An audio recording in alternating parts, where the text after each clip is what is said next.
How to add Amazon affiliate links to your Google Sites website. Hello guys, this is Atticus and welcome back to another tutorial video.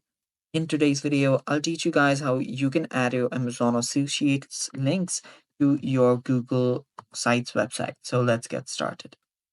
First, let's head over to sites.google.com and there open up a project that we are working on.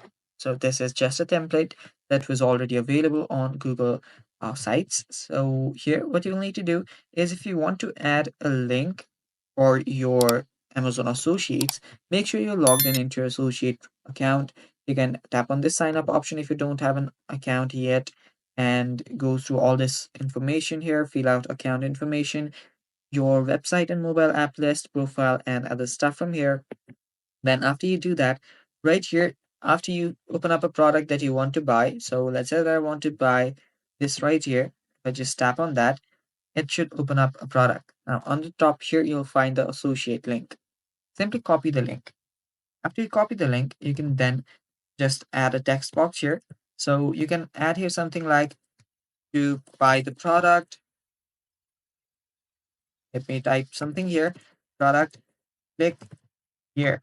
If I just do this, and all I have to do is copy or select this text right here, then insert a link. So here you can insert whatever link you want. I'll just insert this link. Here it should be your uh, you know, associate link. And after you type on this link, here you can add the product image and stuff like that. After doing that, you can then preview this. Let me just publish this. After you publish this, whenever you click on this link right here, it will redirect you to this page here. So there was some error there, but there we go. We are right here.